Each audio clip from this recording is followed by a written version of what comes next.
Hello Raj గారు. Hello అండి. So ఈ రోజు ఏం చేస్తున్నారు గుమగుమల్లో? గోబీ అలాగే పాలక్ కాంబినేషన్ లో ఒక గ్రేవీ కర్రీ చేస్తున్నానండి. Okay, so gobi palak curry. Okay Raj గారు.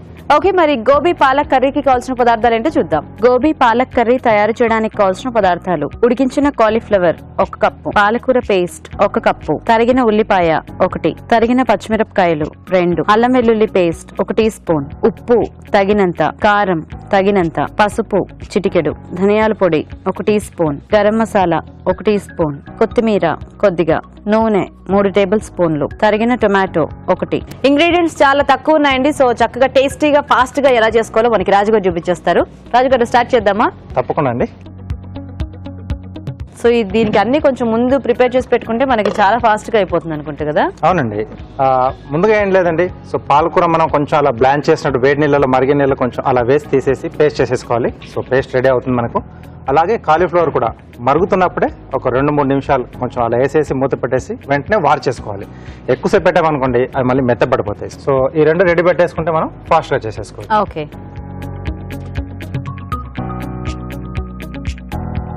సో జనరల్ గా గోబీతో ఎక్కువ మనము మసాలా కర్రీస్ లేదంటే ప్లెయిన్ గా అంటే ఇంకో టొమాటో కాంబినేషన్ లో లేదా ఆలు కాంబినేషన్ లో బాగుంటుంది. చాలా మంది కూడా ఇష్టం ఆలు గోబీ. అదే సో డ్రైగా మిక్స్డ్ వెజిటబుల్స్ కాంబినేషన్ బాగానే ట్రై చేస్తూ ఉంటారు. అవునండి. అంటే వేరే వేరే రకాల వెజిటబుల్స్ తో. కానీ ఆకుకూరతో ఇలా చేసుకోవడం అనేది కొంచెం వెరైటీగా ఉంది రాజు గారు. ఎస్ అండి.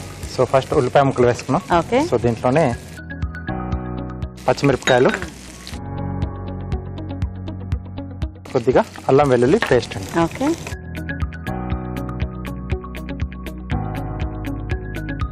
సో ఈ మధ్య చాలా మంది కూడా అంటే కొంచెం ఈ గ్రీన్ వెజిటబుల్ వైపు చాలా వెళ్తున్నారు కదా. సో అలా మనం ఈ పాలకూరే కానీ లేదా కొంచెం పులుపు ఇష్టపడే వాళ్ళు గోంగూర లేదా చుక్కుకూర ఇలాంటి వాటితో కూడా ట్రై చేసుకోవచ్చు. సేమ్ ఈ type of curry. Yes. Okay. So basic గా ఆకుకూరలు అనేసరికి కూడా చాలా మంది అంటే ఏదో పప్పు లేకపోతే ఈగురు లేదా కొన్ని రకాల కాంబినేషన్స్ కి ఫిక్స్ అయిపోతారు. అంటే రెగ్యులర్ గా చేసుకునే దాన్ని దాటి బయటికి రారు. అంటే ఏమో ఎలా ఉంటుందనో లేకపోతే ఆ కాంబినేషన్స్ ఐడియా రాకపోవచ్చు. తర్వాత మీరు చెప్పినట్టుగానే కొంచెం భయం కూడా ఉంటుంది. టేస్ట్ ఎలా చేసిన తర్వాత తినకపోతే ఇంట్లో వాళ్ళు అనేది ఒక డౌట్ ఉంటుంది. సో కానీ ఇలా అంటే బేసిక్ గా ఆకుకూర ఏదైనా కొంచెం పేస్ట్ రూపంలో యాడ్ చేసుకుంటే మనకి అది గ్రేవీ టైప్ లో కొంచెం అథెంటిక్ గా వచ్చేస్తుంది కదా. బాగుంటుంది చూడడానికి, లుక్ వైజ్ గా కూడా చాలా బాగుంటుంది. సో ఇది కొంచెం వేగిన తర్వాత మనం ముందుగా రెడీ చేసి పెట్టుకున్న పాలక్ పేస్ట్. ఓకే.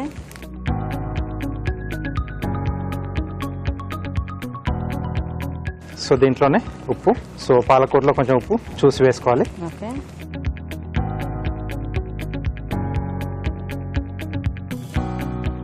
సో కారం,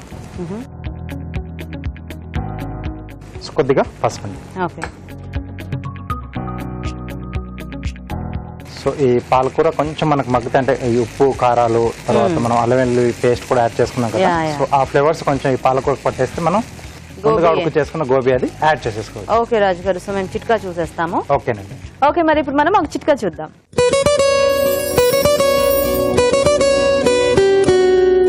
మీకోసం మొదటి చిట్కా. వెయిట్ తగ్గాలనుకునే వాళ్ళు, అధిక బరువుతో బాధపడే వాళ్ళు ఉలవలు ఎక్కువగా తీసుకుంటే తొందరగా వెయిట్ రెడ్యూస్ అవుతారు. ఉలవలు అంటే వెంటనే ఉలవచారు గుర్తొచ్చేసింది కదూ. ఉలవచారు అంటే ఇష్టం లేని వాళ్ళు ఎవరుంటారు చెప్పండి. ఉలవచారే కాకుండా ఉలవలు ఉడకబెట్టుకుని గుగ్గిళ్ళలాగా కూడా తీసుకోవచ్చు. ఇలా ఉలవలు ఫ్రీక్వెంట్ గా తీసుకుంటున్నట్లయితే వెయిట్ త్వరగా రెడ్యూస్ అవుతారు. సో ఓకే అండి. సో గుమగుమలాడుతూ మంచి స్మెల్ వస్తుంది. సో ఇప్పుడు దీంట్లో ఏంటంటే కొంచెం టొమాటో కూడా యాడ్ చేస్తున్నాను. ఓకే. సో టొమాటో అది వాళ్ళ చాయిస్ అండి. కొంతమంది తీసుకోరు. ఓకే. సో అలాంటి వాళ్ళు దీన్ని అవాయిడ్ చేసేయచ్చు. కొంచెం పులుపుంటే కూడా బాగుంటుంది అని చెప్పి నేను యాడ్ చేస్తున్నాను. సో ఒకవేళ టొమాటో కాపన్నా కొంచెం నిమ్మరసం అలాంటిదైనా పిండుకోవచ్చు. ఎండింగ్ లో కొంచెం చేసుకోవచ్చు. సో ఇది రోటీ కాంబినేషన్ బాగుంటుందా రాజు గారు? రోటీకి చాలా బాగుంటుంది. ఓకే. కొంచెం గ్రేవీ ఉంటుంది. సో అంటే పెట్టుకోవడానికి కొంచెం ముక్కలు కూడా ఉన్నాయి కదా గోబీ తాలూకు. సో అవి మధ్య మధ్యలో బాగుంటుంది. ఓకే. ఓకే. సో రైస్ తో కూడా తీసుకోవచ్చు. అంటే మనం కొంచెం గ్రేవీలా చేస్తున్నాం కాబట్టి రైస్ లో కూడా హ్యాపీగా తీసుకోవచ్చు. ఓకే. ఓకే. సో కొంచెం టమాటా ముక్కలు మగ్గిన తర్వాత ముందుగా ఉడికించి పెట్టేసుకున్న గోబీ ముక్కలు. సో దీంట్లోనే కొద్దిగా ధనియాల పొడి, కొద్దిగా గరం మసాలా. సో గోబీకి బాగుంటుంది గరం మసాలా. సో ఈ గోబీ మనకి ప్లెయిన్ గా చేసుకున్నా బాగుంటుంది, ఇలా మసాలా బేస్ లో చేసుకున్నా కూడా చాలా బాగుంటుంది, టేస్టీగా అన్నిటికీ కూడా బాగా సెట్ అవుతుంది. యాక్చువల్ గా కొంచెం ఇట్లా ఈ పేస్ట్ అంతా వాడికి పట్టేసి అలా ముద్దకూర టైప్ లో కూడా మనం తీసుకోవచ్చు కదా కావాలి అంటే. డ్రైగా కూడా బాగుంటుంది. యా చాలు.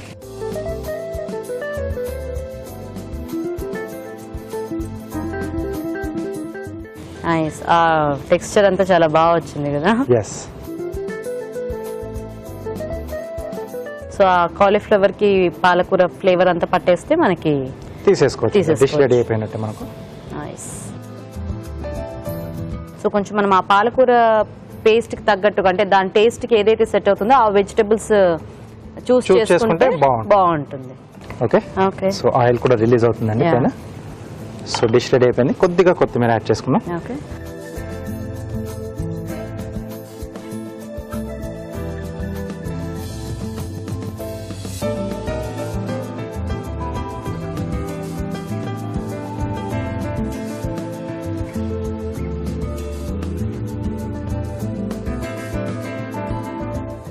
సో దీనికి మెయిన్ ఏంటంటే ఆ పుల్కాతో బాగుంటుంది, సో ప్లెయిన్ గా ఉంటుంది ఇది. అవును. సో లేదా ఎనీ తందూరి ఐటమ్స్, ఓకే, అలా ఒకవేళ పాసిబుల్ ఉంటే తందూరి ఐటమ్స్. సో మనం బేసిక్ గా ఇంట్లో అంటే ఎక్కువ చపాతీలు పుల్కాలే చేసుకుంటూ ఉంటాం కదా, కాబట్టి వాటిలో పుల్కాతో బాగుంటుంది, చపాతీ కన్నా కూడా పుల్కాతో బాగుంటుంది. ఓకే. లేదా రోటీ ఇంకా బయట నుంచి తెచ్చుకొని కర్రీ ఇంట్లో చేసుకోవాలి, అలా అయినా కూడా కదా. కొద్దిగా కొత్తిమీర. Okay. So gobi palak curry ready. Wow. So చూసారు కదండి, చక్కగా కర్రీ రెడీ అయిపోయింది. మరి టేస్ట్ చూసే ముందు తయారీ విధానం ఇంకోసారి చూద్దాం. గోబీ పాలక్ కర్రీ తయారు చేసే విధానం: ఒక పాన్ లో నూనె వేసి ఉల్లిపాయ ముక్కలు, తరిగిన పచ్చిమిరపకాయలు, అల్లం వెల్లుల్లి పేస్ట్ వేసి వేయించాలి. దీనిలో పాలకూర పేస్ట్, ఉప్పు, కారం, పసుపు వేసి వేగనివ్వాలి. తర్వాత టొమాటో ముక్కలు వేసి వేగాక ఉడికించిన కాలీఫ్లవర్, ధనియాల పొడి, గరం మసాలా వేసి కొద్దిగా నీళ్లు పోసి ఉడకనివ్వాలి. ఆపై కొత్తిమీరతో గార్నిష్ చేసి సర్వ్ చేసుకుంటే గోబీ పాలక్ కర్రీ రెడీ.